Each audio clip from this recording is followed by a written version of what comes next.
Akubia, ever when you were. You may also, but I get a wish. People, Magania Mama, big show solution. I hear live.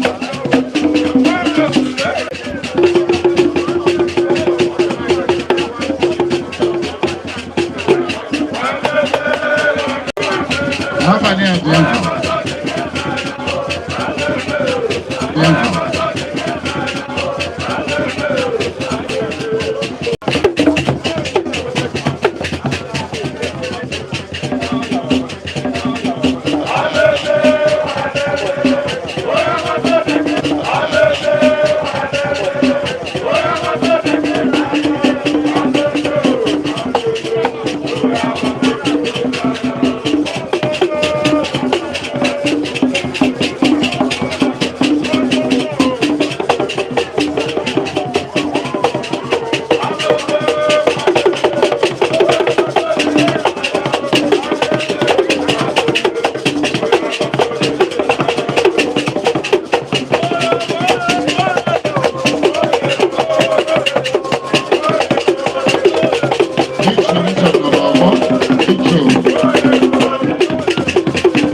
Enjoying any event of my life, only if you get my YouTube, with no solution. In a clear life. With your solution, and then in your life, in a manner of them.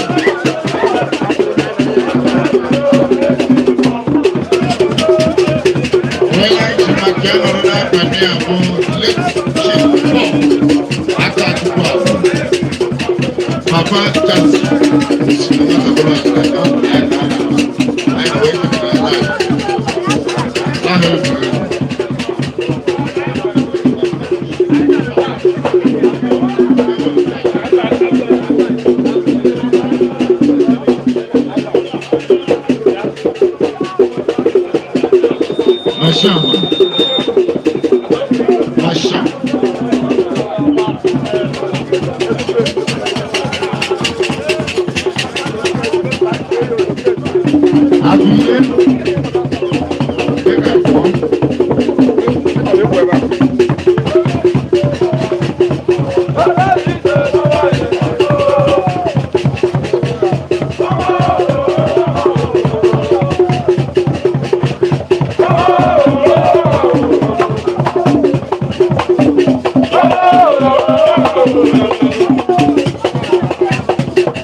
yeah, if you ever took your ego, I will deal with you.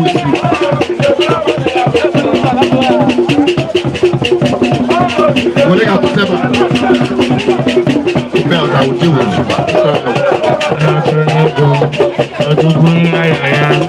you. Agwu, anyị kenere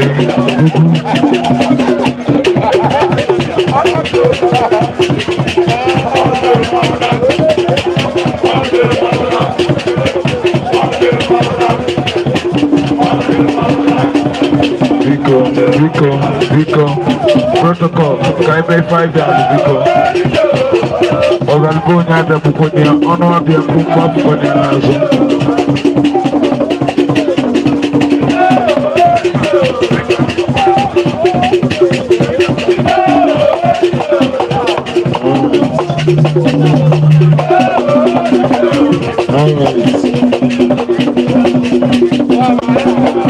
All right.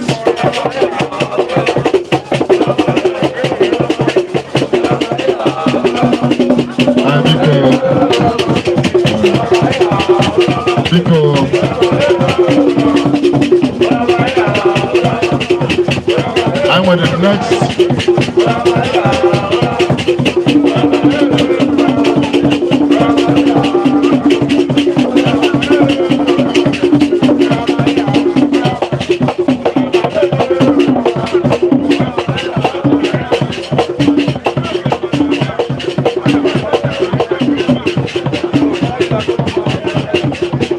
Anyị ga-anabata DJ nọ n'ọgbọ DJ Tom Production will take charge just for some minutes.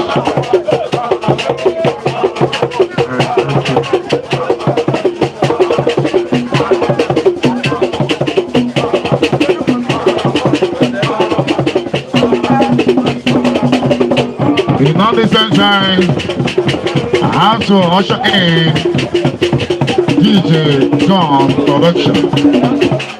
That is so shaken, I have to quit them. Douche. Who they take it down my drum? Papa can take a drum on all. I'm of MC 12.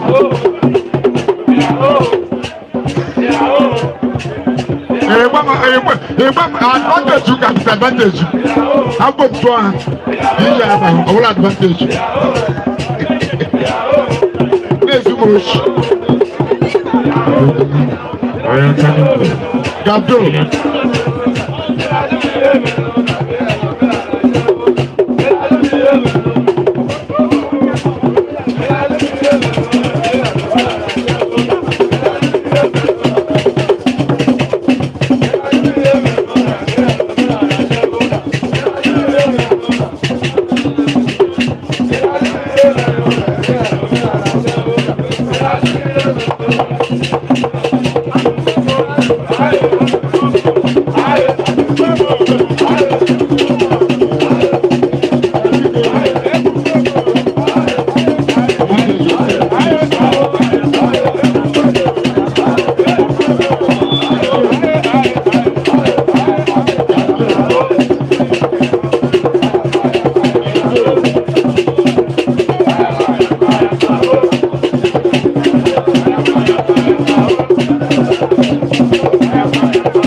This is how we take place at this moment.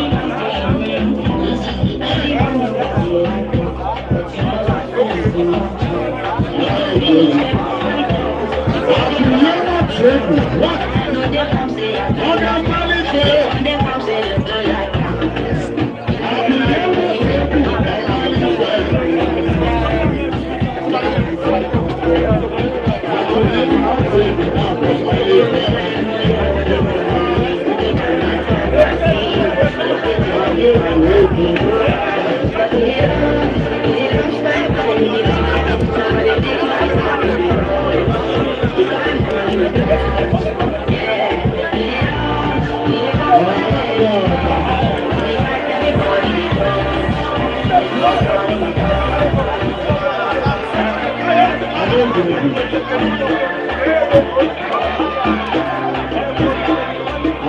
Amazing.